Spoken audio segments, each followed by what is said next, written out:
速報です。本日、日本全域で太陽が昇りませんでした。人々は最初、報道の誤りだと思った。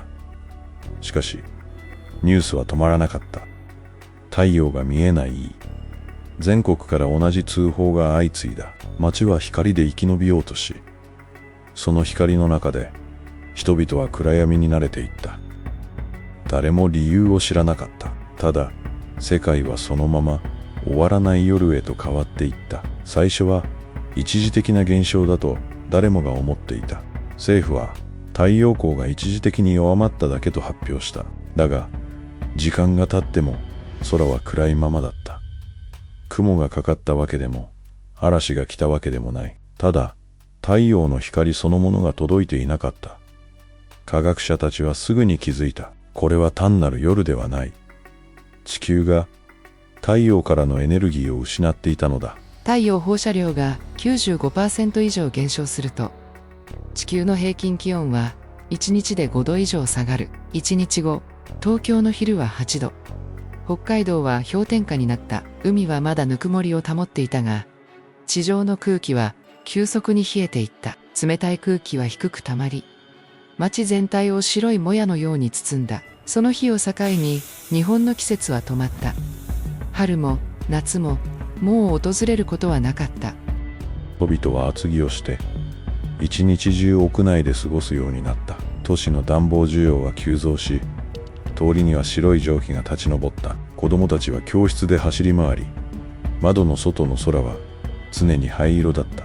街は真冬のように静かで、凍った道に足跡だけが残った。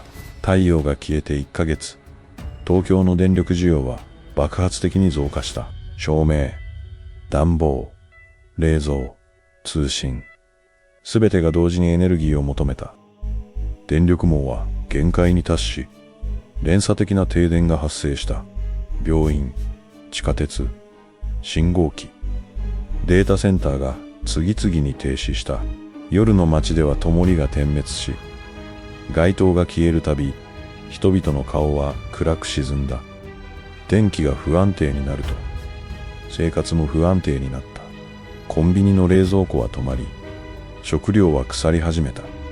家庭では電気代が高騰し、多くの人が闇の中で暮らした。電力不足は技術の問題ではない。それは社会の格差を映す新たな影だった。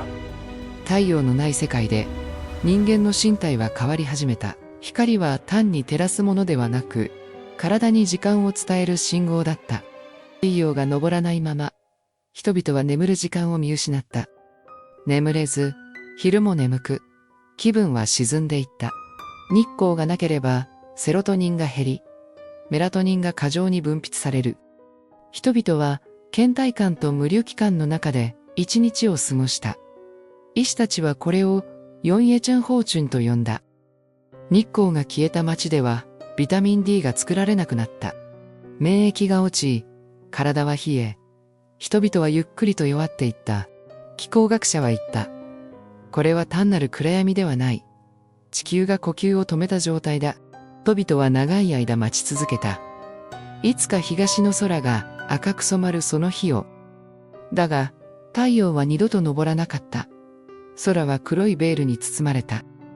空は黒いベールに包まれ、星の光さえも消えていった。もしも日本に太陽が昇らなくなったら、私たちは光のない生き方を覚えなければならなかった。